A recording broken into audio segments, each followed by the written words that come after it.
전 세계에 계신 멜콩TV 시청자 여러분 반갑습니다. 최진영의 뉴스 라이브입니다. 정말 5월 이제 싱그러운 실록도 짙어지는데요. 어제 하늘 한번 보신 적 있습니까? 제가 근래 들어서 이렇게까지 맑은 하늘을 본 적이 없었던 것 같습니다. 거의 뭐 남산에서 보면은 인천 앞바다가 보일 정도로 정말 어마어마한 하늘을 감상을 했었는데요.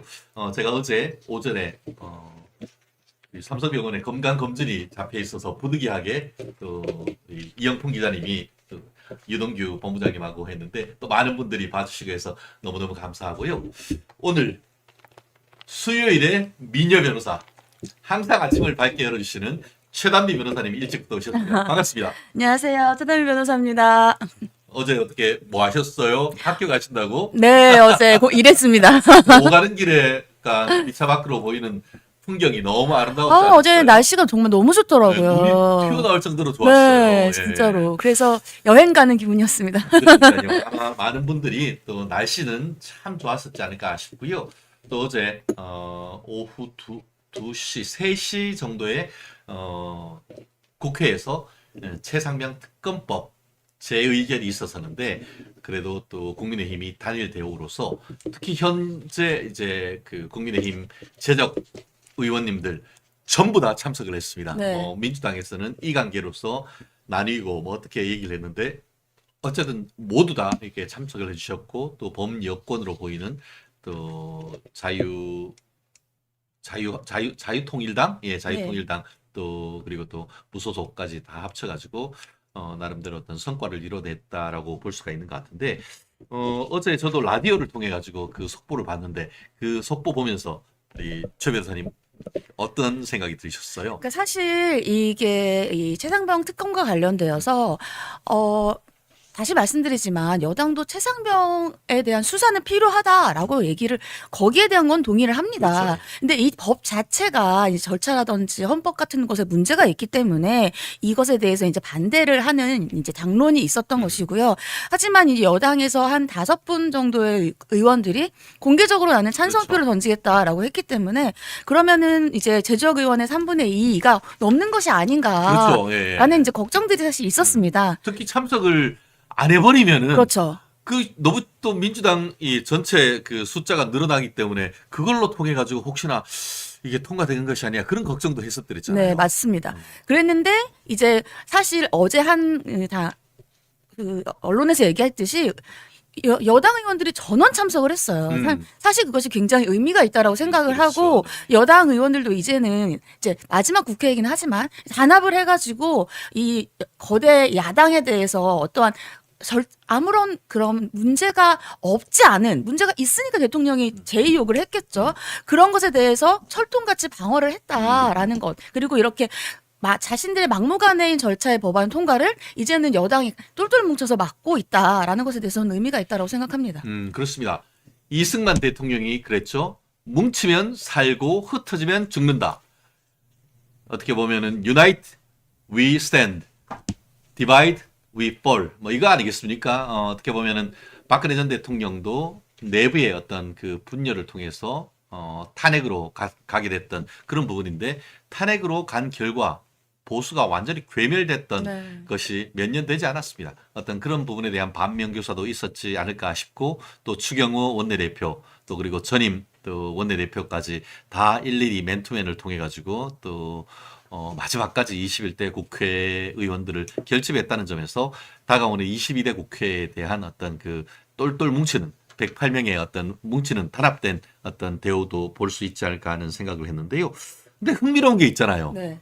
지금 뭐 국민의힘에서 5분 정도 김웅 의원을 비롯해서 대놓고 여전히 나도 이번에 찬성했다 하면서 나를 징계하라라고 김웅 의원은 그렇게 얘기를 한다고 하는데 우리가 심리학에 보면은 일관성의 법칙 선서하고 나면 그 쉽게 못 바꾸잖아요. 네. 그렇게 해서 그럼 5명 정도가 국민의힘 쪽에서 설령 이탈표가 있다고 하면은 이게 표를 해보면 한 민주당의 6표 정도가 이탈했다라고 하는데 그렇죠. 이 상황 도대체 어떻게 된 것이죠? 일단 먼저 첫 번째로는 이수진 의원은 아예 가지도 않았어요. 그렇죠. 참석도 안 했어요. 고맙습니다. 이수진 의원님. 네. 그만큼 이제 본인이 그 당시에 컷오프된 것에 대해서 당에 대한 반발이 심하다는 걸 일단 그렇죠. 볼 수 있고, 그럼 여기에다가 이제 6명의 이탈표가 지금 예상이 되는데, 이 6명의 이탈표는 사실은 우리가 이번에 총선을 거치면서 당 내에서 이재명 대표에 대한 반발심을 갖고 있는 사람들이 있다라는 거죠. 그렇죠. 그러니까는 비명 행사라는 얘기들이 예. 있잖아요. 그러니까 이 비명계들이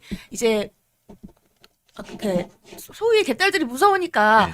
대놓고 나는 여기를 반대하겠다라고는 하지 못하지만 그렇죠. 마음속으로는 당에 대한 이러한 어떠한 이재명 대표에 대한 반대를 갖고 있는 의원들이 최소한 6명은 있다라는 거죠. 그래서 그분들을 샤이 반대파 이렇게도 그렇죠. 부르더라고요. 네. 그리고 사실은 저는 6명이 반대의 표를 던졌다는 것은 그것보다 더 많은 사람들이 사실은 그렇죠. 예, 이 당에 대한 반발심이라든지 이재명 대표에 대한 반대의 의미가 있다라고 생각을 한다. 근데 그걸 표로 나타내지 못했을 뿐이지 그걸 표로 나타낸 사람들이 6명이나 있다는 것은 그 밑에 더 많은 사람들이 숨어 있을 수 있다라는 생각이 들었습니다. 그렇죠. 결국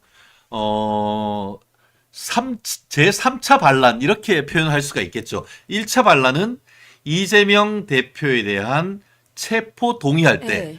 베스킨 라빈스 31, 이 31명의 어떤 31명, 2명 정도의 네. 반란표가 있어서 이 체포 동의안이 실질적으로 통과가 되어버렸던 그런 케이스가 있고, 지난 그 국회의장 어떻게 보면 후보 선정과 네. 관련되는 민주당 내 이 투표할 때도 엄청난 반란표가 있으면서 이 완전히 뒤집어서 네. 우상호 의원이 있었고, 이번이 3차 반란이다 이런 얘기가 네. 있던 것 같은데, 이런 어떤 그 민주당 내의 균열 이런 부분이 22대 국회에서는 어떤 식으로 작용할 것 같습니까? 일단 22대 국회에서는 사실은 당선자들이라든지 아니면은 후보자가 된 사람들 자체가 이재명 대표를 이제 좀 친한 예. 이재명 대표의 친 이재명이라고 할 수 있죠. 친 이재명 의원의 후보들이 많았어요. 그렇죠. 예. 그렇죠. 그렇기 때문에 이제 70만 명 정도. 그렇죠. 그래서 이제 그렇기 때문에 22대에서는 이재명 대표가 좀 더 본인을 방탄할 수 있지 않을까라고 생각할 수 있을 수도 있는데, 이미 저는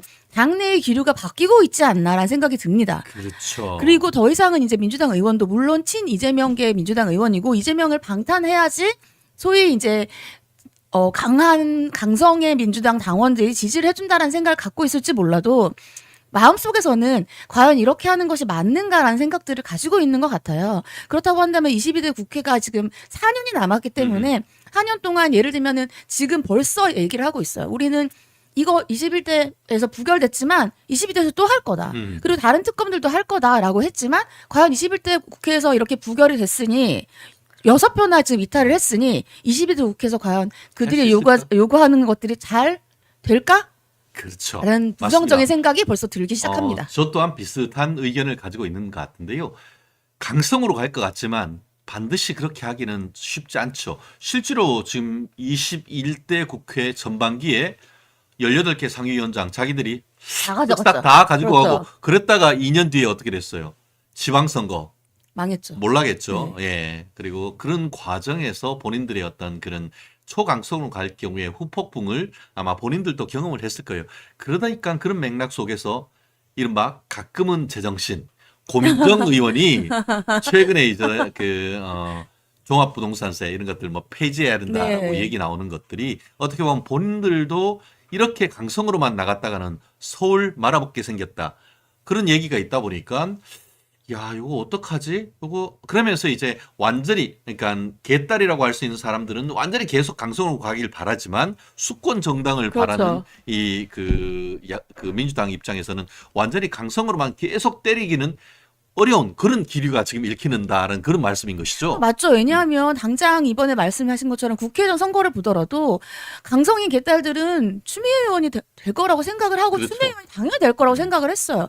하지만 막상 열어봤더니 그게 아니잖아요. 어이추 어차피 국회의장은 추미애라고 했는데 뚜껑 열어보니까 아니었잖아요. 이렇게 된 거죠. 예. 그렇죠. 그러니까 그 민주당 내에서도 그렇고 의원들 내에서도 그렇고 민주당원들 자체에서도 당원이 모두 다 그렇게 개딸들처럼 강한 당성을 가지는 건 아니다. 그렇다면 그런 걸 봤을 때에는 이제 의원들 같은 경우에는 그러니까 당원의 그 당심이라든지 아니면은 여론에 그렇게 흔들릴 수밖에 없거든요. 왜냐하면 4년 후를 또 바라봐야 될 거 아니에요. 그렇기 때문에 강성으로 나갔을 때 과연 우리 당이 계속해서 잘 될 것인가?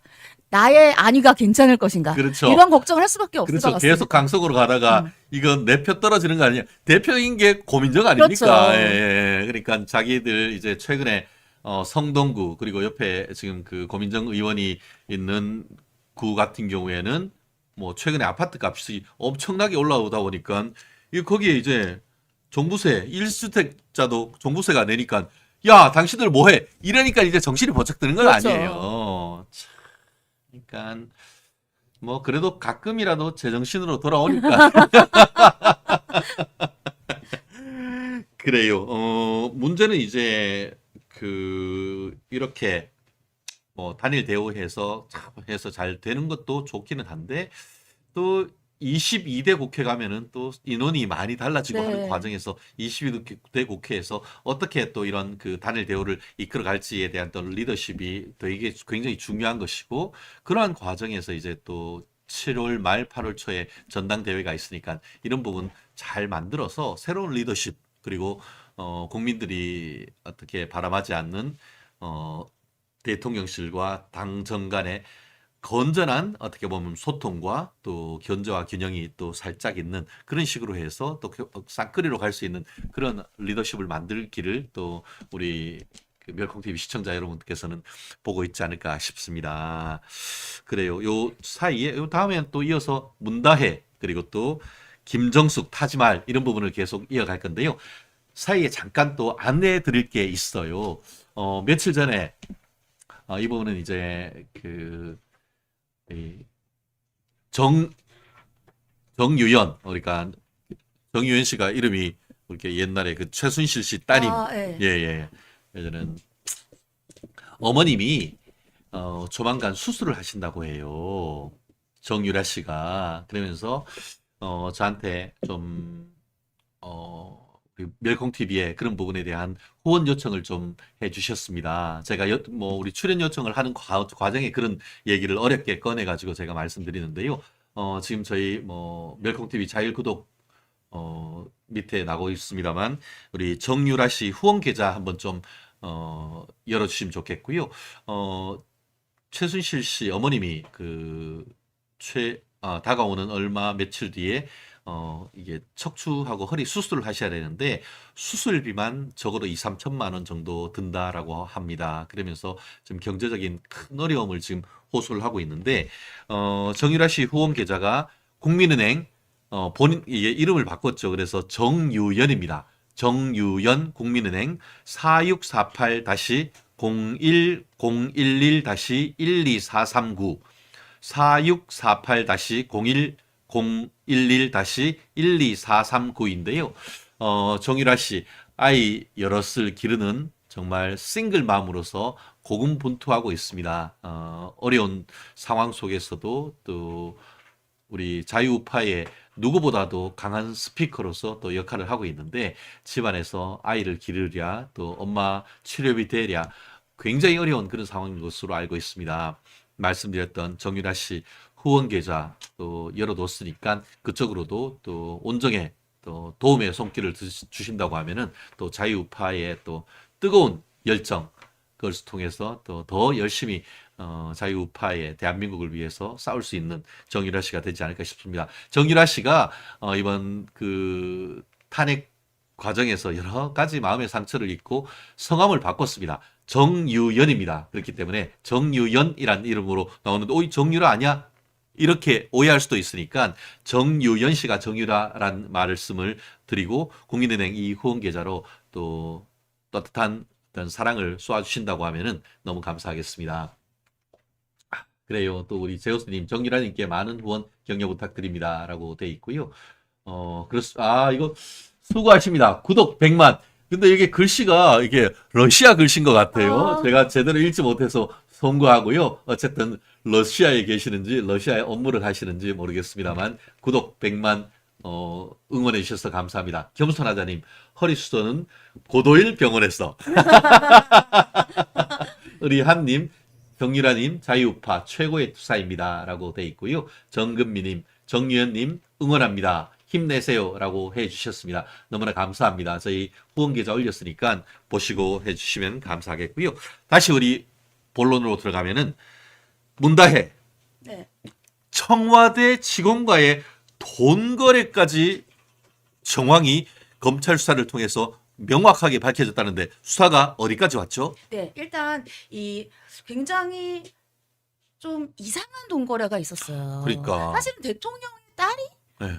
청와대 직원들과 돈 거래를 한다? 이것은 굉장히 이상한데 첫 번째로는 이제 그 당시에 어떻게 프랑스 국적의 사람이 어떻게- 김정숙 여사를 보안시설이야, 보안시설. 청와대는 네. 거기에 외국 국적인 사람이 어떻게 들어가죠? 그래서 김정숙 여사를 수행한다고? 네. 이런 얘기들이 그때 나왔었어요. 그렇죠. 근데 알고 봤더니 본인이 오랫동안 다녔던 디자이너의 딸이래요. 디자이너의 딸. 네, 물론 능력이 있을 수 있죠. 네. 하지만 상당히 좀 의아합니다. 근데 그 사람, 그 당시 행정요원 출신이었는데 따라다녔지만 예. 이부속실 사람도 아니에요. 예.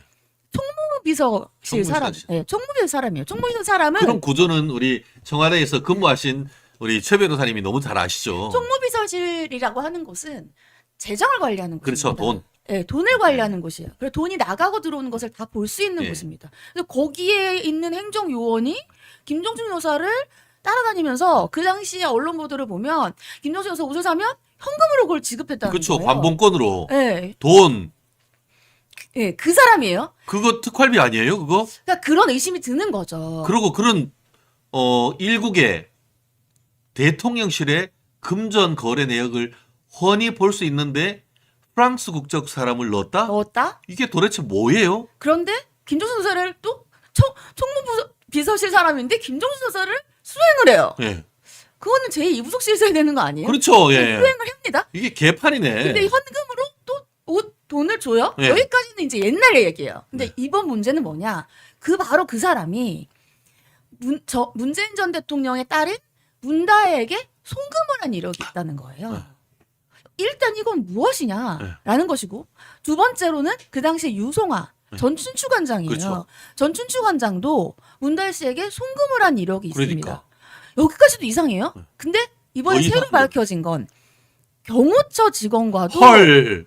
돈 거래가 있었는데 이건 더 이상해요. 이건 뭐냐 하면 이 경호처 직원은 문다혜 씨가 태국으로 이민을 갔었잖아요. 맞아요. 근데 그 태국으로 이민을 갔을 때 이 A 씨의 계좌에 돈을 넣습니다. 그리고 돈을 넣고 빼고를 반복을 하는 그렇죠. 거예요. 그래서 검찰은 어떻게 생각을 하고 있냐 하면 1번 이 돈을 넣었을 때 이 돈이 무엇이냐? 이 돈이 정말 문다혜 씨가 그 당시에 남편이 근무하면서 번 돈이냐? 아니면은 문재인 대통령 부부로부터 사적으로 증여받은 돈이냐? 아니면 공적 자금이 투입됐느냐? 그렇죠. 일단 그거를 보고 있는 거예요. 그렇죠. 그리고- 요즘 현금 거래하는 인간이 어디 있습니까? 그러니까요. 네. 그리고 이제 검찰은 의심하고 있는 게 이 A 씨 경호처 직원인 A 씨의 통장이 이용당한, 그러니까 정말로 검장 거래를 한 게 아니라 이 명의를 돈 빌려준 세탁한 거 아니냐는 의혹이네요. 그렇죠. 예. 그러니까. 그래서 그 돈을 여기다 넣고 태국에 있는 돈을 여기다 넣고 결국 한국에서 그 돈을 뺀 게 아니냐. 그걸로 해가지고 한국에 다가구 주택 사가지고 그렇죠. 차익을 남긴 것이 아니냐는 그 그렇죠. 의혹 아니에요. 그러니까 원래는 태국에 있는 돈을 그렇게 가져가면 안 되죠. 그렇지. 외국과 위반이잖아요. 예. 근데 그것을 A씨 통장에 넣고 A씨가 그 돈을 빼고 이렇게 함으로써 거기에 자금을 마련하고 그 자금으로 결국 말씀하신 것처럼 그러한 것들을 한 것이 아니냐라고 현재 보고 있는 상황입니다. 이야, 아니 우리 예컨대 제가 있는 다른 어떤 회사의 사장이 자기 가족도 아니고 자기 회사 비서나 이런 사람한테 계좌 내놔. 그 갑질 아니에요? 그렇죠. 아니 그리고 누가 그렇게 해주고 싶겠어. 무서웠을 것 같아 그 직원. 그렇죠. 생각해 보세요. 자기 돈으로 들어왔다 나가고 하는 것들이 기록을 딱 보면은 너무 다 나오는데. 이상하잖아요. 그럼 예. 본인 중간에 어떠한 그 통로로 사용된 것이 검찰이 딱 보면은 보이는 그러니까. 수밖에 없는 상황이기 때문에 굉장히 무서웠을 것 같아. 그렇죠. 그게 권력자의 딸이 아니었으면 그거 가당치나 한 거예요?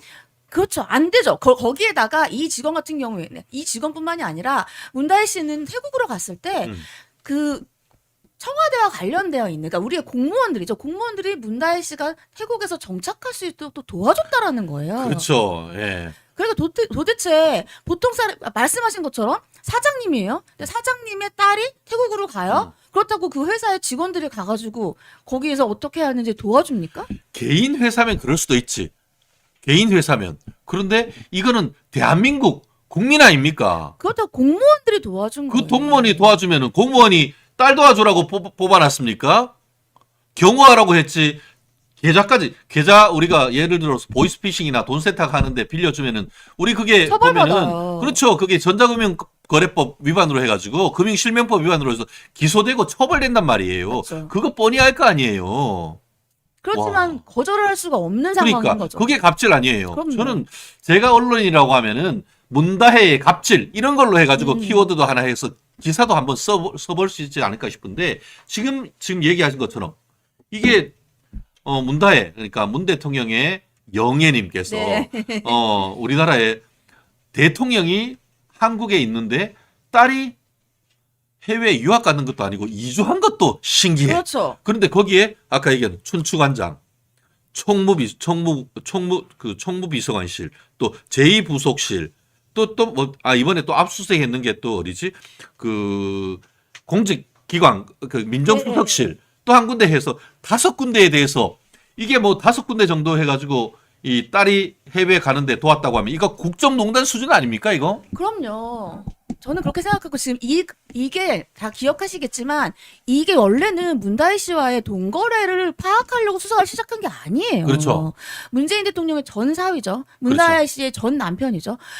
그 사람이 어떠한 회사 항공사에 타이 이스타젯. 이스타제 예. 타이스타젯에 전무이사로 갔대. 전무이사로 갔어요. 와. 그러니까 이게 지금 특혜 채용이 아니냐라는 얘기가 나오고 있습니다. 그러니까 이 특혜 채용과 관련되어서 이제 수사를 시작하다 보니까 특혜를 채용했으면 어떤 돈을 받고 이 돈이 어디로 흘러갔는지 이런 것들을 보다 보니까 뭐야 문다혜 씨가 청와대 직원들이랑 돈 거래를 했어?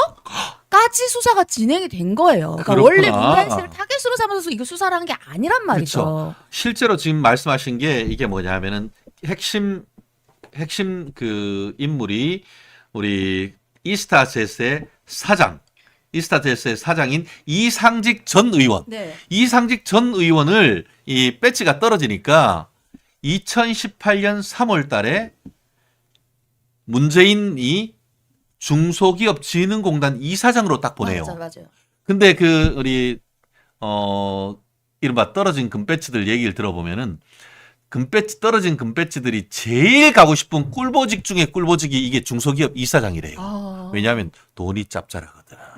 그러고 실제로 거기 갔다가 이상직이 그 다음 총선에 나와가지고 또 당선이 돼요. 네. 그런데 아까 얘기한 것처럼 2018년 3월에 중진공 이사장이 딱 됐는데 아까 문다혜의 남편인 서모 씨가 2018년 4월 한 달 뒤에 자기 명의로 돼 있던 구기동 그 빌라를 문다혜한테 증여하고 태국으로 가서 그러고 나서 몇 달 뒤에 태국 이스타젯에 취직하잖아.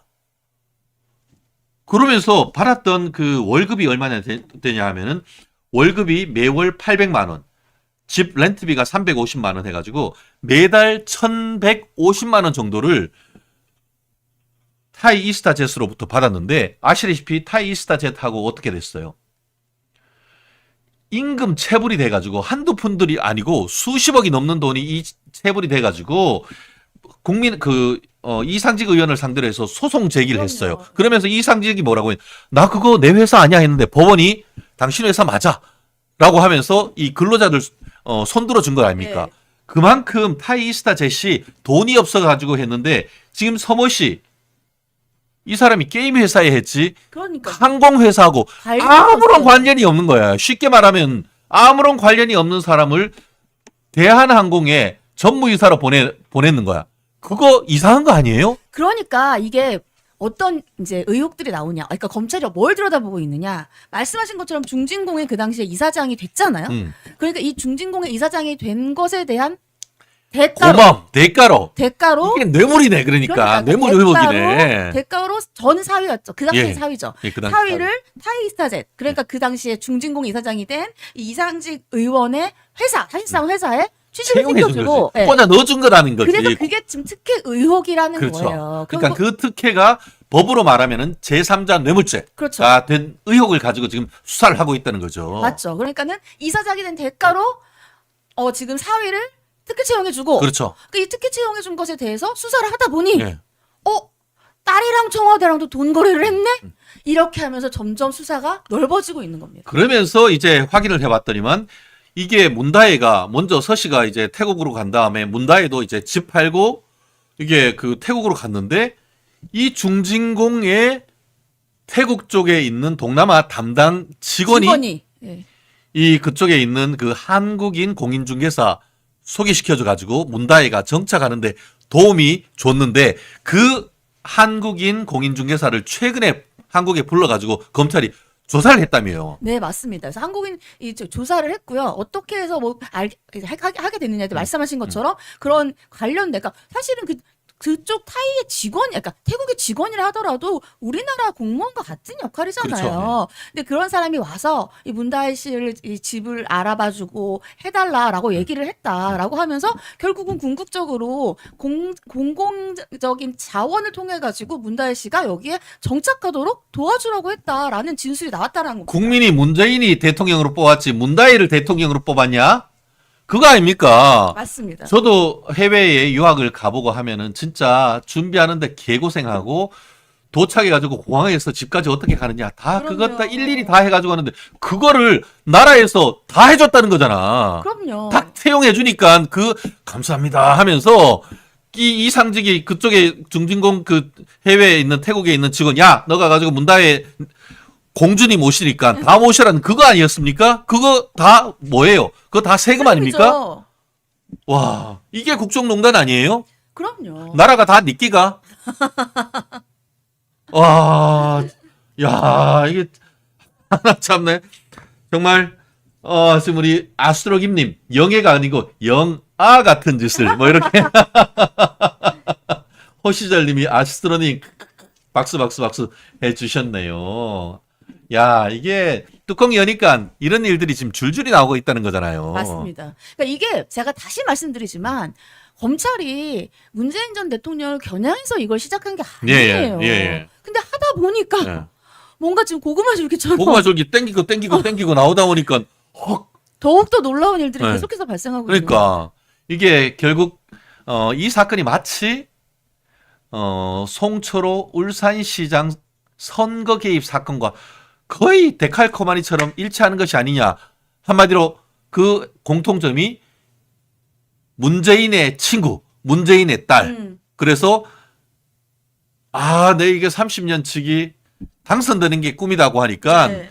이게 용산에서 용산이 아니고 청와대에서 조직적으로 착착착 해가지고 지원하고 해가지고 수사하고 해서 그 당시에 이 김기현 울산시장을 낙방시켜 버렸듯이 이것 같은 경우에도 문다혜 씨가 동남아로 간다고 하니까 이게 지금 청와대 자꾸 용산이라고 한다. 청와대에서 조직적으로 개입해가지고 밀어주고 끌어주고 계좌까지 빌려주고 했는 것이 아니냐는 그런 의혹, 그런 부분에 대해서 마치 울산시장 선거 개입 사건을 수사를 해가지고 지금 실제 송철호라든가 이런 사람들 황운하라든가 실형 3년 나왔잖아요. 그렇죠. 그렇듯이 똑같이 수사해가지고 이 부분도 특검을 해야 되는 거 아닙니까?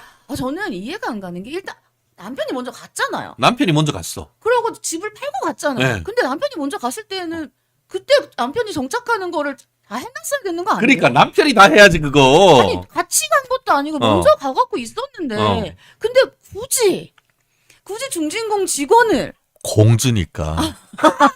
굳이 그러니까. 그래서 지금 원래는 말씀하신 것처럼 거기에서 도와줬던 한국 공인중개사가 와서 이제 조사를 받았잖아요. 그리고 한국 공인중개사의 그 휴대폰도 압수수색을 했고 원래 그렇죠. 출국 금지까지 했었어요. 네. 그러면 한국인 공인중개사를 통해서 뭔가를 확보를 했다는 겁니다. 그렇죠. 그리고 출국 금지가 풀려서 지금은 지금 돌아간 이제 다 상태예요. 돌아갔대요. 예. 그러니까 아마 좀 의미 있는 진술이 나오지 않았을까라는 그렇죠. 지금 언론에는 추측이고요. 드러나진 않았습니다만 뭔가 있을 가능성. 사실 그 얘기하죠. 마치 그 수사를 하는 것이 현재 그 서울중앙지검장 이정수 중앙지검장입니까? 근데 그분이 전주지검에서 수사를 하고 있어요. 그런데 민주당은 뭐야? 왜 그런 사람을 서울로 땡겨 올려가지고 중앙지검장으로 영전시켰냐 하는데 아니 그러면은 이정수가 거기 있으면서 전주지검에서 끝까지 파헤치도록 놔두는 게 오히려 문다혜 파는 거지. 그렇죠. 데리고 오는 게 어떻게 문재인한테 대한 겨냥이냐고. 약간 좀 제정신이 아니에요? 가끔이라도 좀 제정신 좀 됐으면 좋겠습니다. 민주당 쪽. 아, 참. 아니, 민주당은 본인들한테 유리한 그 수사를 할 때는 검찰이 굉장히 잘하고 있다. 예, 하고 그러니까. 이제 불리하게 하면 이제 검수완박을 해야 된다. 야. 그런 얘기를 항상 했었죠. 그러니까요. 참 특활비까지도 관련됐던 의혹이 있고 그렇죠. 한데. 왜냐하면은 그게 아까 말씀하신 것처럼 이 통장이 그런 것들로 사용되었다라고 보는 거예요. 이 통장이 어떠한 그 세탁용으로 사용되었다. 그렇죠. 그리고 문다혜 씨한테 청와대에서 돈을 자꾸 주잖아요. 그렇죠. 예. 이 청와대 그러니까 관련돼 있던 아까 그 전 춘추원장이라든지 아니면 그 디자이너 딸 같은 경우에는 우리 개인적인 친분으로 돈을 줬다라는데 아니 저는 일단 그것도 궁금해요. 대통령과의 개인적인 친분이 있을 수 있어요. 같이 일하니까. 네, 대통령의 딸과 개인적인 친분이 있을 수 있습니까? 설령 있다 하더라도 계좌까지 빌려줍니까? 아니 그러고 설령 있다도 송금을 왜 해줘? 송금을 왜? 그 아까 얘기한 것처럼 그 유송화 춘추관장한테 돈을 보내고 받고 했다는 것이 언론을 통해서 나오니까 이게 문다혜가 자기 페이스북에 꼴랑 300만 원 보낸 가지고 이렇게 썼다가 지웠어. 그런데 알고 봤더니만 유송화한테 300만 원만 있었는 게 아니고 아까 얘기하는 것처럼 경호처 직원. 그러니까 우리 공주님이 태국 가니까 옆에 공주님 보디가드를 붙여준 거지. 그 보디가드한테 보디가드 계좌를 이용해 가지고 한국동과 태국 바트화 등을 수차례에 걸쳐 6,600만 원을 이 청와대 직원 그 경호처 직원 계좌에 넣었다가 한국에서 출금했다는 거예요. 그러니까요. 그게 2019년 5월 문다혜 씨가 한국에 와서 양평동 다가구 주택 매입할 때에 그 돈으로 쓰였다는 의혹을 지금 밝혀가고 있는 것인데 아시다시피 그때의 문재인 뭐라고 했어? 집은 사는 곳, 리빙하는 곳이지 사는 거, 바잉하는 것입니다. 바잉하는 게 아니다라고 했는데 근데 문다혜는 태국 갈 때 샀다 팔았다. 또 한국 들어와가지고 또 이게 그 양평동 다가구 주택 사가지고 또 팔아가지고 그게 5억 1천만 원에 팔고 7개월 후에 7억 6천만 원에 산 다음에 9억 원 넘는 돈을 또 팔아가지고 차익을 그러면은 차익 남김간에도 몇 억인 거예요. 몇 개월 만에 다가구 주택이 몇 개월 만에 그만큼 남길 수가 있어요? 저는 다가오지가 없어서 모르겠는데. 근데 일단 몇 개월 우와. 만에 그런 차를 남긴다는 자체가 짝도 도령이냐? 뭐 어떻게 굉장히 그거 하면은 몇 인간적이죠. 개월 만에 그렇게 막 2억씩 올려가지고 어떻게 팔아요? 아니 그것도 그렇고요. 만약에 태국에서 들어왔어요. 음. 그래갖고 내가 거주할 곳이 없어. 그래갖고 집을 내가 산다거나 집을 뭐 빌린다거나 자 그건 이해를 해요. 근데 다가오지를 샀어요. 그리고 어디 살았어요? 청와대에 살았죠. 아빠 찬스. 청와대에 살았죠. 네. 그러면 그 다가구 주택은 거주 목적이 아니에요. 투자 목적이지. 누가 봐도 투기 목적이란 말이에요. 그렇지. 거기에 들어갔어. 청와대 나와서 거기에 들어갔다면 오케이다. 그것도 몇 개월 만에 팔아가지고 2억 원 가까운 돈을 남겼고 그리고 아까 얘기한 것처럼 기존에 그 살던 구기동 집을 5억 1천만 원에 팔았단 말이에요.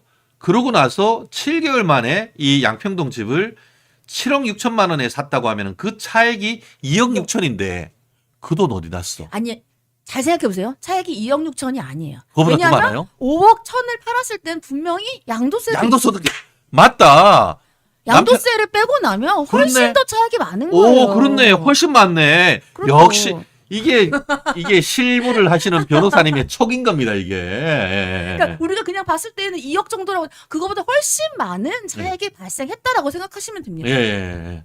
아, 우리 신정수님, 이정수가 아니고 이창수입니다. 맞습니다. 맞고요. 제가 뭐 정수인지 창수인지 이름이 다 정확하게 기억이 안 나는데 역시 팩트 체크 감사합니다. 호시절님, 공주는 공주인데 거지 공주네. 예쁜 마녀님, 정보는 어디서 얻었을까? 저도 궁금하네요. 진짜 양문석이도 지금 3, 4년 만에 5억 6천을 남겼다고 하는데 이거는 뭐 몇 개월 만에 아파트도 아니고 다가구 주택을 가지고 몇 억 남긴다는 것은 이건 뭐 내부 정보 유용한 거 아닙니까? 이거? 너무 궁금합니다. 야, 저도. 진짜 근데 능력자야. 상사님 너무 재밌어요. 야. 정보는 김우겸한테 나왔겠지. 정부는 의겸이한테 야 역시 상사와님 천철살인입니다. 네 최일근님 양산 집은 누구 돈으로 지었는데요? 세금 국민 돈으로 지었죠. 거기다가 그렇죠. 거기에 뭐가 그리 무서운지 경호처 직원들만 해도 수십 명이라고 하죠. 입맛이 씁쓸하네요. 진짜 아유 정말 열받네. 앵딸목럼님이 10,000원을 후원하셨습니다. 와 감사합니다. 이스타항공 4대 보험 미납돼서 실업급여도 못 받고 시위하고 했어요. 이상직 돈 받아 처먹은 것들은 그게 돈이 아니라 피눈물이란 걸 명심하고 빨리 깜빵 가라. 이상직 벌써 깜빵 보냈습니다. 네, 그러니까 이상직뿐만 아니고 옆에 있는 공범들, 그러니까 공범들. 돈 먹음자가 주범 아닙니까? 그렇죠. 그렇잖아요. 우리 돈과 관련된 배임 횡령에서 주범은 그 돈이 누가 썼느냐가 그럼요. 가장 핵심 아닙니까? 흘러 들어간 곳이 마지막으로 어딘가인 거죠. 그럼요. 지금 아니 이상자 참. 아니 매월 1,500만 원씩 1,150만 원씩 저도 그런 월급 주는 꿀보직 있으면 정말 땡큐 아멘 하겠다. 근데 잘 생각해 보세요. 말씀하신 것처럼 지금 항공사와 관련되어 있는 어떠한 예. 경력도 없어요. 없어요. 지식도 없어요. 네. 그렇다고 경영과 관련되어 있었던 항공 게임 했나? 그러니까 경영과 관련되어 있었던 그것도 없었습니다. 네. 자기가 만약 예를 들면 예를 들면 게임 회사에서 경영을 했다라면 또 경영과 관련된 거를 항공사에 들어가서 했을 텐데 예. 그것도 아니에요. 아니죠. 업무로 들어갔어요. 네. 그러면은 거기서 실질적으로 무슨 업무를 행위를 무슨 업무를 했는지 좀 밝히라고 좀 하고 싶어. 그러니까 업무를 할 수 있는 상황일까도 일단 의심이 되고 네. 그럼 아무것도 안 하고 1,100만 원을 받았다는 거는 그건 정말 그냥 배임 횡령이에요, 사실은. 중진공의 이사장의 대가로서 거기에 가서 1,100만 원씩 매달 받았다라고 그렇죠. 이제 검찰은 의심하고 있는 거죠. 그렇죠. 결국 그런 점에 비춰 가지고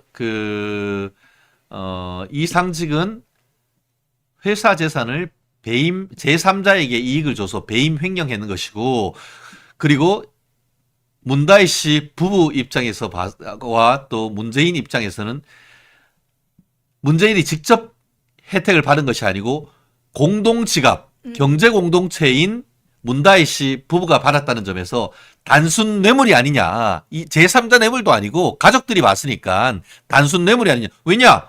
성인인데 같이 안 살았으면 모르겠는데 직접 같이 살았잖아. 끼고 살았고 한국에 들어와서도 아빠 찬스를 이용해가지고 진짜 나도 진짜 청와대 들어가서 한번 살아봤으면 좋겠네. 청와궁에 그거 참네. 그런 점에 비추어가지고 이거는 반드시 수사를 해가지고 실체적 진실 밝혀야 되는 거 아닙니까? 저는 좀 이해가 안 가요. 왜냐하면 청와대에서 뭐 미성년 자녀가 같이 살 수는 있어요. 예. 그런데 결혼해서 다른 일가를 이룬 자녀가 돈이 없는 것도 아니에요? 돈이 없는 것도 이게 뭐 5억씩 9억씩 집을 사고 팔고 다가구 하는데. 주택을 샀어요? 예. 그러면 다가구주택에서 아까 잠깐 누가 말씀하셨지만 문재인 대통령은 14평에서 4인 가족이 살 수 있다고 했습니다. 그런데 동탄. 14평에서 당신들 들어가서 살아. 아, 4인 가족 살 수 있다 했어요. 네. 아니, 살 수 있죠. 그러니까 네. 제 말은 그러면 문다혜 씨도 자기가 산 다가구주택 가서 살면 돼요. 그럼. 근데 왜 그 다가구주택 그냥 두고 청와대 들어가서 사는 예. 남한테는 못하게 하고 지들은 해도 되고 남은 미국은 그렇게 싫어한다고 하면서 다 미국에 유학 보내고 유럽에 유학 보내고 내가 그건 어떻게 하지 했더니만 애들이 하겠다는데 어떻게 막어. 이거 다 어떻게 보면 특목고 없애라고 해놓고 알고 봤더니 지 아들 딸은 다 특목고 갔네. 왜 했더니만 애들이 가고 싶대. 내가 어떻게 막 이게 무슨 개소리예요. 아니 자녀들은 미국 국적도 많아요. 미국이 싫다면서 미국 국적을 가지고 있어요. 중국 국적 가져야 되는 거 아니에요? 그렇죠. 아니, 북한 국적 그거 가질 수가 죄송합니다. 없어요. 북한도 대한민국 국적입니다. 네. 에휴, 참, 정말 한심하다. 이게 참, 말도 안 되는 일로 어떻게 보면 박근혜 대통령을 탄핵을 해놓고 지들은 그것보다 훨씬 더 국정농단 했다는 증거가 나오니까 그걸 왜 김건희 여사 물타기 하기 위해서 하느냐라고 하는 거 아닙니까? 아, 그건 그것대로 하고, 그건 검찰에서 조사를 하고 있잖아. 그때 문재인 때부터 지금까지 탈탈 털고 있잖아. 근데 이제 와가지고 전에 했었어야 되는데 이제 와서 이 부분에 대해서 조사를 하자고 하니까 무슨 엉뚱한 소리를 하느냐고요. 그러면 또다시 한번 또 김정숙 한번 털어봅시다, 우리. 네. 예, 타지 마라고 했는데 이 공군 1호기에 뭐 공군 1호기네 2호기네 논란은 있습니다만 거기에 대통령 휘장 붙이고 네. 갔는데 새로 또 구체적으로 나오는 게 이게 원래는 문화체육관광부에서 한 2,400만 원으로 예산을 잡아놨다가 문정숙이 간다고 하니까 후려부려 해서 예비비 측정해가지고 예산이 15배나 늘었다는데 이게 도대체 뭡니까? 그러니까 이게 이상한 게 있어요. 첫 번째로는 이제 직원들만 갔을 때에는 예를 들면은 장관과 그 장관과 함께 가는 직원들만 갔을 때에는 돈이 그렇게 많이 들지 않습니다. 그런데 지금 김정숙이 지금 전세기 띄웠죠. 그리고 거기 가가지고 수행원들이 한 20명인가 같이 갔다. 40명, 40명. 40명 같이 갔다라고 합니다. 이런 거 같겠네, 이렇게. 거기에다가 그런 모든 것들을 하니까 예비비가 3억 7천만 원 늘었어요. 헐. 그리고 이 예비비가 자체가 말씀드렸듯이 만약에 김정숙이 간다 하면 부속실 예산으로 써야 되는데 부속실 예산이 그렇게 안 돼 있어. 미리 그러니까. 집행도 안 돼 있으니까. 그러니까 책정이 안 돼 있어. 네. 그러니까 문화체육관광부 걸로 예비비를 또 책정을 해요. 네. 아, 기재부에서 안 된다고 하는데 어째 뭐 주불려 가지고 그렇게 했다는 거 아니, 아니에요? 문광부도 써야 되는 돈들이 있는데. 그러니까 얼마나 굳이. 짜증났겠어. 예. 그래가지고 문광부 예산을 써서 예비비를 이제 집행 신청을 네. 해요.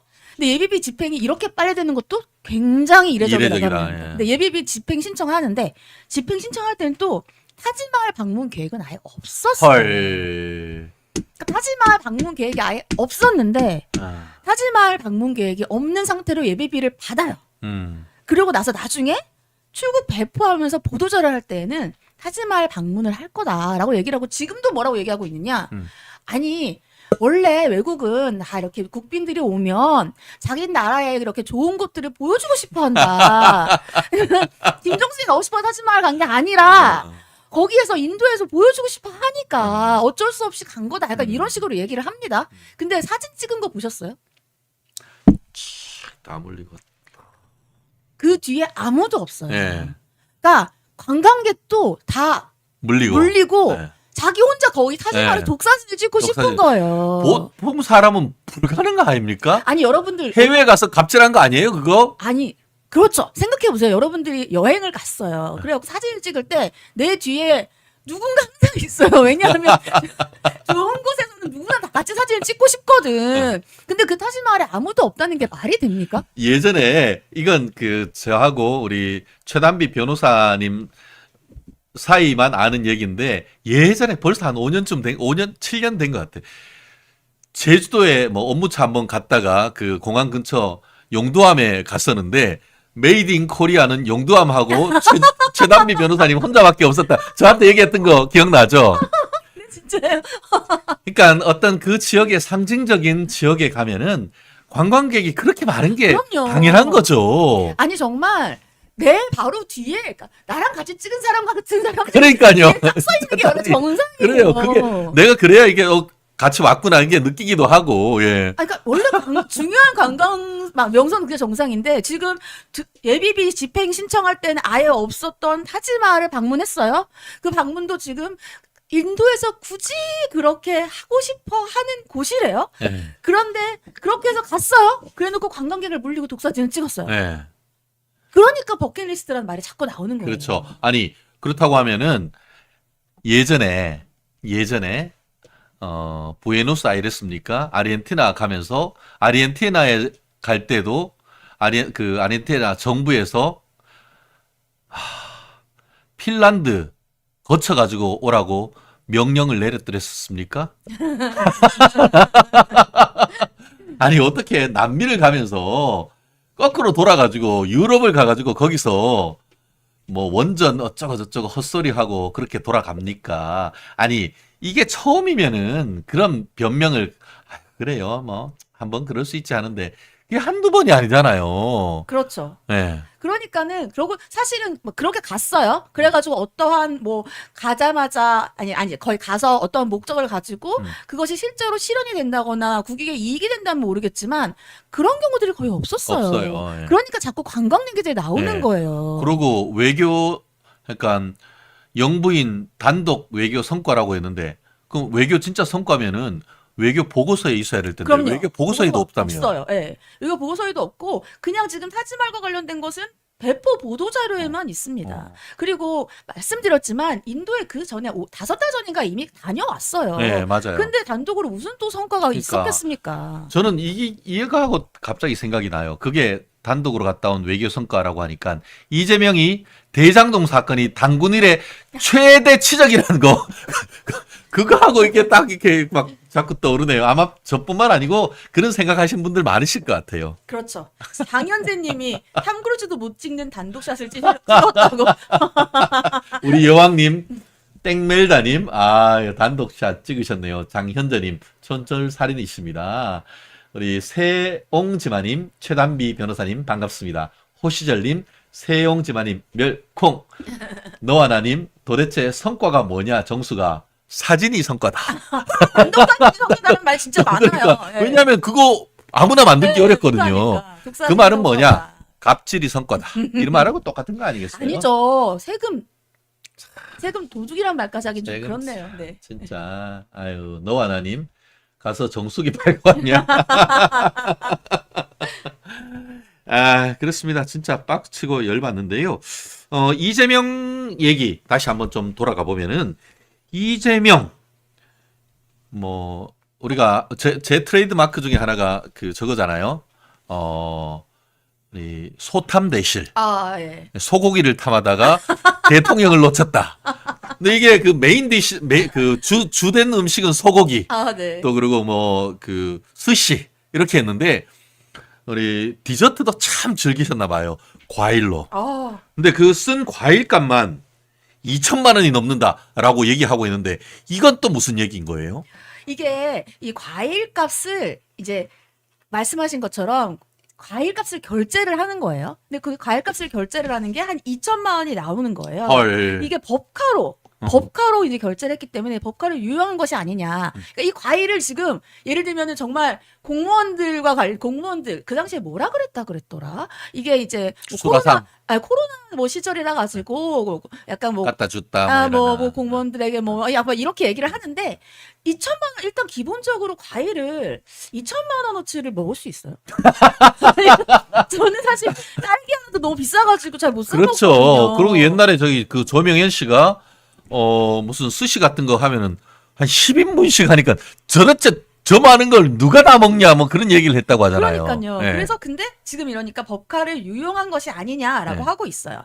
그런데 여기 과일 가게 사장이 이제 진술을 했거든요. 네. 검찰에서 진술을 했는데 도청에 납품을 했다. 그리고 주문이 들어오면 가져다 줬다라고 네. 얘기를 하는데 이 도청에 납품을 한 것에 대해서 이것이 과연 이 과일 소비의 궁극적인 주체가 누구이냐? 네. 법카를 유용한 것이냐? 이제 법카를 유용한 게 지금 말씀하신 것처럼 우리가 아는 거는 뭐 스시 뭐 그러고 얘기를 뭐 지적하면서 뭐 사와라고 하면 뭐 사오고 이런 것들이었는데 이제는 과일까지 나오고 있다라는 겁니다.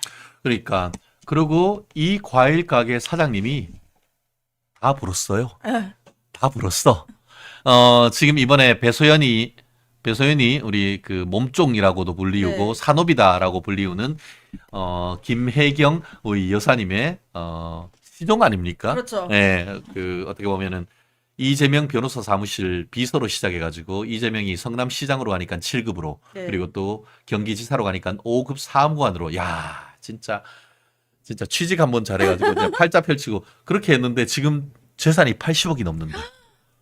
그런데 반전이 일어났어. 네. 지금까지는 총선 전에는 이거 다 계산하고 나면은 이게 다 시장에서 다 했고 다 이게 우리 어르신인 우리 김혜경 님이 다 이거 메뉴까지 정해줬다라고 했는데 얼마 전에 이 그 해경궁 재판에 나와서 증인으로 해가지고 네. 그거 다 내가 해먹었다. 그렇죠. 내가 네. 카드깡 했다라고 하니까 재판장이 4번이나 당신 그러다가 위증으로 처벌받을 수 있어라고 했다는데 이게 도대체 뭐예요? 그러니까 이게 처음에는 말씀하신 것처럼 나는 이거를 예를 들면은 뭐 사와 이렇게 한 다음에 처음에는 이제 자기 카드인 것처럼 결제를 했다가 그 다음에 이제 버카로 바꿨다가 막 이런 식으로 했다는 거 아니에요. 그렇죠. 그러고서 다 하고 그 관계를 다 지금 진술을 했잖아요. 그러고 이제 시키면은 내가 그걸 사가지고 갔다 이런 거 다 진술했는데 갑자기 말을 바꿨어요. 그렇죠. 예. 그래서 말을 바꿨으니까 말씀하신 것처럼 이제까지의 진술과 너무 다르니까 예. 법정에서 이렇게 얘기를 하면 이게 결국 위증죄가 될 수도 있다라는 그렇죠. 얘기를 하고 있는데 이것을 왜 바꿨을까? 지금 왜 와서 바꿨을까? 왜 바꿨을까요? 총선 전후란 차이 외에 다른 게 뭐가 있나요? 없죠. 네. 그러니까 이제 이재명 대표가 당 대표이고 네. 총선은 야당이 압승을 했고 압승을 했고 그러면 혹시 대통령 대통령이 될까? 두려운 거죠. 그러니까 그럼 대통령이 된다면 지금 자기가 얘기하고 있는 이 증언이 나중에 대통령의 영부인이 될 사람에 대한 증언이 되는 것이고 무서워. 뭐 영부인에게 유죄가 갈 거 아니에요. 어. 그러니까는 어떤 압박을 받은 게 아닌가. 심리적 그러니까 압박을 그 받은 게 최 아닌가. 변호사님 말씀하니까 갑자기 생각나는 게 이화영이 깜빵 가 있는데 이재명의 정치적 멘토라고 할 수 있는 정모 의원이 이 깜빵에 특별 면회 가가지고 야 지금 되려면은 이재명이 대통령 돼. 잘 버텨라고 네, 맞아요. 했다는 그거하고 이게 딱 겹치는 것 같은데. 그러니까요. 그러면 증거 인멸, 위증 교사가 있을 수도 있는 그런 의혹을 제기할 수밖에 없네요. 네, 위증 교사가 있었다고까지는 아직까지는 보긴 좀 어려울 것 같아요. 하지만 이제 본인이 증거를 바꾼 데에는 어떠한 본인 스스로가 심리적인 압박을 받고 예. 있다라는 거는 이제 확실한 것 같습니다. 이렇게 했고 결국은 제가 봤을 때 얼마 전에 그래서 그런가요? 그 자유우파 단체에서 배소연 씨를 위증으로 고발했다는 얘기를 들은 것 네. 같습니다. 그렇다고 하면 검찰은 빨리 이 사안에 대해서 위증 사안에 대해서 수사에 착수를 해야 되고 수사하는 과정에서 어떻게 보면 그 배소연의 행적을 찾고 그리고 통신 내역 같은 거 압수수색을 통해 가지고 이렇게 진술을 변경한 이유가 뭔지 정말 본인의 결단에 의해 가지고 한 것인지 아니면은 이런 진술 변경 내지 위증에 배후가 있는 것인지 반드시 찾아내야 된다고 생각하고 이 부분에 대해서는 명확하게 처벌을 해야 된다고 생각합니다. 왜냐? 그래야 국민들이 그것을 따라하지 않습니다. 지금 최근에 이재명이 구속도 안 하고 그렇게 되니까 어떻게 됐어요? 김호중이가 술 마시고 사고 내놓고 도망간 다음에 옆에 있는 소수가 지원들하고 짬짬해가지고 증거인멸 그렇게 했지 않습니까? 근데 그거 다 드러나잖아요. 지금도 다 드러나잖아요. 위증교사 있는 거 소명 다 됐다고 하잖아요. 그런데 왜 김호중이는 잡아놓고 이재명은 안 잡아놓느냐는 그런 여론이 들끓고 있는 거 아닙니까? 맞습니다. 그런 여론들이 굉장히 많더라고요. 예, 예. 그러니까 정치인이 하면은 봐주는 거고 예. 연예인이 하면은 저렇게 잡혀가는 거냐. 무권 유죄, 유권 무죄입니까? 와. 이재명 대표는 법원에서 오랄 때도 안 가. 선거운동한다고 안 갔어요. 쌩까고 안 가요. 예. 네.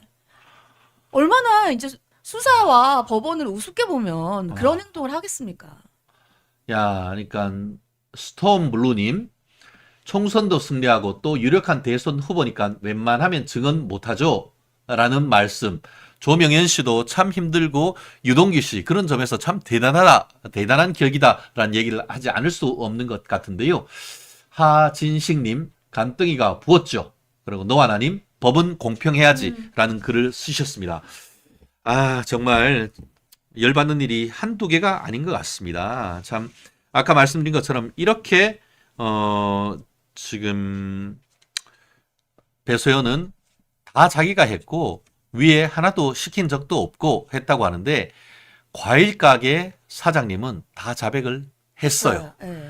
해서 검찰에 가가지고 그동안에 있었던 거래 내역 다 있는 그대로 얘기를 했다라고 하는데 경우에 따라서는 배소연 씨하고 또 얘기했던 조명현 씨의 대질 나아가 과일 가게 사장님과 이 배소연의 대질 이런 부분도 있을 것 같은데 있을 것 같죠. 예. 그리고 지금 나오고 있는 얘기는 배소연 씨가 와가지고 그 과일 다 상태 확인하고 그러고 사가지고 갔다는 거예요. 그렇기 때문에 결국은 그것이 어떤 식으로 사갖고 왔는지 그리고 이것이 어디로 지금 뭐라고 얘기하냐면 이것이 경기도에 있는 그 냉장고에서 다 보관을 했다라고 하는데 경기도 직원들이 과일을 나와가지고. 1,000만 원어치를 그렇게 다 업무 중에 드실 수 있나요?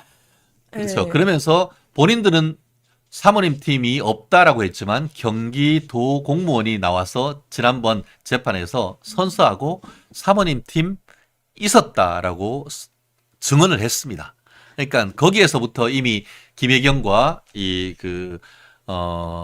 배소연의 증언이 위증이란 것이 지금 드러난 셈인 거죠. 그렇죠. 일단 그 드러난 셈이고 보세요. 지금 현재 이제 이재명 대표가 대표로 있는 야당 같은 경우에는 김건희 여사와 관련되어서도 김건희 여사는 공식 활동하지 마라. 그리고 김건희 여사에 대해서 뭐 예를 들면은 뭐 제2부속실도 만들지 마라. 그런 얘기들을 하고 있잖아요. 근데 김건희 여사는 영부인이기 때문에 원래 가능히 그렇게 할 수 있는 권한이 있는 사람이에요. 그럼에도 하지 마라라고 하는데 김혜경 같은 경우에는 경기도지사 부인은 그런 권한이 없어요. 근데 경기도지사의 직원을 자기의 막 비서인 것처럼 사용하고 경기도의 법카를 사용하고 거의 사모님 팀이 따로 있고 네. 그럼 지금 우리 영부인보다 더 나은 거 아닌가요? 아, 그렇죠. 그래서 그런가요? 이재명은 카니발을 탔고 김정숙은 제네시스를 탔대요. 관용차로. 그러니까 그 경기도민들이 김정숙을 경기도지사로 뽑았나요? 근데 왜 경기도 관용차 제네시스, 카니발이 제네시스보다 비싼가요? 제네시스가 더 비싸지. 이재명은 카니발 타고 김정숙은 관용차로 제네시스를 탔대요. 그런 걸 보면은 상황이 아니었나 이런 생각이 드는데 여기서 재밌는 게 있습니다. 이게 여기에서 두 가지 꿈이 나옵니다. 네. 문재인의 꿈과 이재명의 꿈이 있어요. 네. 문재인의 꿈이 뭐였죠? 자기 30년 지기 송철호가 울산시장에 당선되는 꿈인데 그거 조직적으로 촉촉촉 해서 진짜 이뤘죠. 당선시켰어. 네. 그런데 이재명이도 꿈이 있었는데 이뤘어요. 이재명이 꿈이 자기 회고록에 뭐라고 썼는지 알아요? 모르겠습니다. 아, 나의 꿈은 과일을 냉장고에 가득 채워놓고 먹고 싶을 때마다 꺼내가지고 먹는 게 꿈이었다라고 했는데 그 꿈도 이룬 것 같아요. 그래서 이제 한동훈 위원장이 얘기했죠. 네. 그 꿈을 국가 예산으로 이루면 안 되지 않느냐. 그 꿈을 법카로 이루면 안 되지 않느냐. 그렇죠. 예, 예. 그 냉장고를 자기 돈으로 채워서 꺼내 먹어야지. 그렇지. 왜 경기도 돈으로 꺼내 먹습니까? 그렇죠. 그러니까 그것도 부인했다가 이번에 검찰 수사 과정에서 과일 가게 사장님과 경기도 공무원의 증언을 통해서 지금 사실상 들통난 것 아니겠습니까? 뻔한 거를 그렇게 아니다라고 하면은 그에 따른 후폭풍은 사법부의 철퇴밖에 없는 것 아닙니까? 그렇죠. 그럼 이것은 지금 거의 지금 진술까지 과일 가게 사장의 진술까지 받았다고 하는 것은 검찰의 수사가 굉장히 많이 나가 있었다는 것이고 법카를 다른 데다 쓴 것은 굉장히 입증하기 쉬워요. 예, 예. 그러니까 이재명이 워낙 여러 가지 혐의가 있지만 어렵게 이제 입증해야 되는 것들도 있어요. 근데 이 부분 같은 경우는 법카와 관련된 것은 사실은 이제 김혜경과 관련된 것이지만 입증하기가 사실 어렵지 않거든요. 그렇죠. 그렇기 때문에 검찰 수사가 굉장히 많이 가 있다라고 보는데 그런데도 말씀하신 것처럼 자꾸만 이제 위증을 하고 이러니까 이제 법원에서는 그렇게 된다면 위증이 될 수 있다라는 얘기들이 나오고 있는 거죠. 하진식님 법카 부인의 과일 사랑. 그렇습니다. 과일 박쥐 아니고 과일 욕심이 대단하군요라는 그 스톤 블루님이 얘기를 하셨고 제명이 방송에 나와서 나는 마누라 해준 것만 먹는다 했는데 나가서는 초밥도 먹고 잘 사 드신다 뭐 이렇게 하진식님 반성하라 사법부 정풍님 도둑놈 잡아 넣어라 라고 얘기를 하셨는데 권영옥님 노하나님 에이스님 반갑습니다 라고 하면서 엄지척 해 주셨습니다. 그렇습니다. 참 실제 예전에 어땠습니까? 좌파 같은 경우에는 KBS 이사로 있었던 우리 강 이사님, 제가 성함이 딱 갑자기 기억이 안 나는데 강 이사님이 강규형 이사님, 국민대 교수님이시죠. 법인카드로 김밥 하나 사 먹은 그것 가지고 앞에서 피켓팅하고 학교 앞에 가가지고 시위해서 학교 수업을 방해하고 그런 식으로 했었습니다. 그런데 이런 법인카드 사용 내역이 나왔는데도 먹은 놈이 죄인 아닙니까? 그런데 그거는 아무도 자기가 주문도 안 했는데 배소연이 알아가지고 줬다라는 식으로 닭 잡아먹고 오리발 내미는 이런 부도덕한 행태를 보이는데 우리 좌익우파는 뭐 하는 겁니까? 진짜 국회의원들은 뭐 하는 겁니까? 그런 거 가가지고 닭 잡아먹고 오리발 내미는 문재인은 사퇴하라라고 앞에 가가지고 피켓팅이라도 해야 되는 건 아닙니까? 당선인들 지금 뭐 하고 있는 겁니까? 민주당 당선인들 같은 경우에는 지금 등원하기도 전에 본관 앞에서 텐트 치고 그럼요. 농성하고 그러고 있는데 저는 국회의원들 국민의힘 국회의원 당선자 108명 지금 뭐 하고 있는지 제가 기억나는 거는 진짜 김민전 의원 3김 특검밖에 기억이 안 나요. 그렇기 때문에 좀 더 파이팅 해주시고 좀 더 일치 단결해가지고 내부 총질할 것이 아니고 외부로 정말 총구를 향해가지고 제대로 대야투쟁해야 되는 건 아니겠습니까? 그렇죠. 이렇게 지금 108명밖에 안 돼요. 그리고 거대 야당을 상대로 한다면 이제껏 보여줬던 그러한 뭐라 그럴까요? 좀 이렇게 선비 같은 모습을 더 이상 보여줬으면 안 됩니다. 좀 더 강하게 이제 보여줘야죠. 강하게 투쟁을 하고 대야투쟁을 강하게 해야 된다는 겁니다. 지금 찌재명은 남양주 시장이 공무원들 수고했다고 법카로 커피 쿠폰 사줬다고 징계했지 않습니까? 라고 얘기를 하고 있으면 하면서 이재명의 경기지사 시절의 어떤 부도덕함, 표리부동함을 지금 질책하고 있는데요. 권영옥님, 맞는 말씀입니다. 라고 얘기를 하시고 있습니다. 정말 하진식님, 금빛 배치 달고 신선 노름하냐? 라고 하면서 국민의힘 국회의원들을 강하게 지금 질타하고 있습니다. 정말, 하진식님, 국민의힘 배치들 전투하라! 정말 싸워라! 라고 얘기를 하고 있는 것 같은데요. 단일 대우로 한다고 하면은 108 법례를 할 것이 아니고 당일 법례로 단일 어떤 대우로 행동에 나서야 된다라는 그런 얘기를 하고 있는 것 같습니다. 아유, 지금 또 하다 보니까 또 10시 38분을 네. 지나고 있는데 오늘 특히 다른 어떤 때보다 우리 최단비 변호사님 정말 강력한 또 촌철살인으로서 우리 멜콩TV 시청자 여러분들의 어떤 속을 뻥 뚫어주신 것이 아닌가 싶은데요. 그렇습니다. 뭐 아직도 108 번뇌 중인가 한심하다. 김장성님 그렇게 말씀하고 계시는데요. 가만히 있는 게 하느님이죠. 뭐 임기 단축, 국민연금 엉뚱한 발언하고 있으니라고 아마존 차님 말씀하셨습니다. 우리 아마존에스 같은 전투력으로 또 우리 싸우고 한다고 하면은 민주당의 어떤 예봉을 또 막으면서 공격할 수 있지 않을까 하는 생각이 있습니다. 하진식님 108가지 노력을 해봐라. 고민만 하지 말고 솔루션을 찾아내라 라는 그런 또 말씀인 것 같습니다. 제우스님 두 분의 속 시원한 논평 늘 감사합니다 라고 했습니다. 제가 오히려 댓글 달아주시는 분들께 감사하고 또 준비 항상 풍성하게 오신 우리 최단비 변호사님께 감사드릴 수밖에 없는 것 같습니다. 역시 아스트로님, 최단비 변호사님 화이팅 최고라고 말씀하셨습니다. 감사합니다. 우리 마지막으로 또 우리 오늘 준비하신 것 중에 못하신 말씀 있으면 좀 정리 말씀을 해주시죠, 최 변호사님. 네. 지금 말씀하신 것처럼 저희가 사실은 하나 더 있었어요. 아, 맞아요. 그 아주 짧게 말씀드리면 저희 이제 류희림 류희님 네. 자랑스럽게도 저희 고등학교 선배님입니다. 네. 근데 이제 방심이 위원장님이시죠. 위원장님이신데 예, 구글 부사장이랑 만나서 이 삭제 지연에 항의를 했습니다. 그리고 맞아요. 약속을 받아왔어요. 맞아요. 그런데 promise 영어로 promise. 약속을 받아왔는데 이게 굉장히 의미 있는 것이거든요. 그렇죠. 그런데도 불구하고 야당 의원들은 깎아내리기에 바쁩니다. 아, 우리나라 사람 맞아. 뭐 책상을 쳤다는 네. 등. 그러니까 우리는 저런 그 야당 가서 싸워와서 해와야지. 그러니까 야당 멱살을 잡건. 야당의 직원, 선전선동에 예. 당하지 않도록 예. 우리 여당 의원들과 우리 이 보수에 있는 여러 가지 예. 분들이 예. 힘을 합쳐서 예. 저는 야당의 선전선동이 틀렸다라는 예. 것들을 국민들에게 더 많이 알려야 된다는 생각이 듭니다. 아니 지들은 쳐들어와가지고 피켓팅하고 지들이 뭔데 당선인인데 국회 본관 앞에서 텐트 쳐 그렇게 해서 뭘 관철시키려고 하면서 우리나라 방심위원장이 미국에 가가지고 우리나라 국익을 수호하기 위해서 테이블을 칠 수도 있고 안 되면 진짜 자꾸 흔들더라도 뭔가 우리의 유익한 거를 약속받아 당신들은 가가지고 컨시더 고려 한번 하겠다 하는데 여기는 갔다 와가지고 프라미스 약속한다고 했는데 그거를 폄하한다? 이게 말이 됩니까? 그렇죠.